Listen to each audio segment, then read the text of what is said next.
Welcome back. We're talking with animal trainer Mary Green of Canine Manners and More to talk about some behavior problems or issues you may have been struggling with your dog. Mary, welcome back. Thanks for being here. And Griffin, of course. Good to be here today. Let's get to some of these questions. Okay. So Shay says, my dog's attitude with guests always changes. When they come over, he will like them for about 3 minutes and then get grumbly for the remainder of their visit towards them.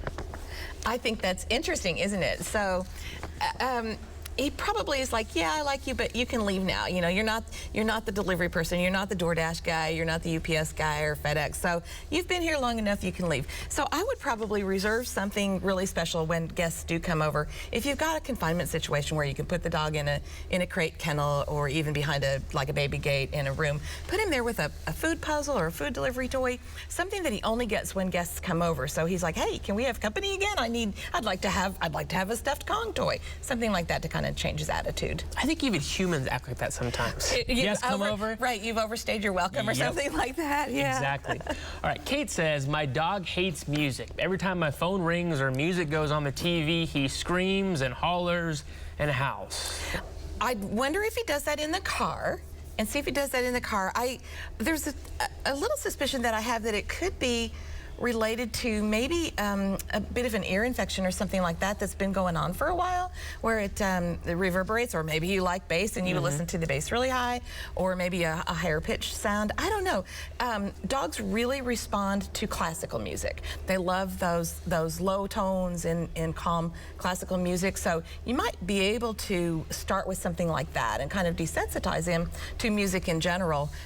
My guys will listen to anything, but that's really interesting, and I think I would recommend to start with some classical music, some nice low tones, and see how that goes. Dogs like classical music. That's no, they love it. Yeah, they do. I did not know that. Yeah, there's a whole study and a series of DVDs actually, or CDs that are called Through a Dog's Ear, and it's a partnership with Victoria Stilwell, who's a well-known dog trainer, and they've discovered how calming that can be for dogs. That's cool. Yeah. All right, the last one. So Kathy says, my 9-month-old mini golden doodle likes to play the pretend to go to mom game, where he runs back away as soon as he gets close to me.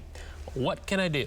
Yeah, fake out, right? Yep. So usually dogs don't come to you when you call them because it's the end of all fun, or they know you're going to leash him up and put him somewhere or take him inside, and they're really having a good time with whatever it is they're doing. So they get just out of arm's reach, and so that pursuit is difficult. We like to play a game of catch and release. So you set the dog up to go do his thing, and you call him to you, and nothing happens. You're like, hey, that's a good boy, go play. And you're not ending that fun that he's having or whatever, and so it's catch and release, and then finally it's catch. Another good strategy is abandonment. So if your dog's out in the backyard and he's not coming in, you're like, okay, see you later, and you go in the house, and all of a sudden they're like, well, where'd you go? You can do this as a loose dog drill. If your dog gets away from you and you're on a walk or something, hide behind a car, a tree, because they like to keep you in their peripheral vision. If you get out of their sight, they get a little panicky, and they do try and come to you then. So practice. So kind of act like you don't care. Like if they want to run away or act like that, you kind of play the same game with them. The more we want to pursue them, the more they want to avoid.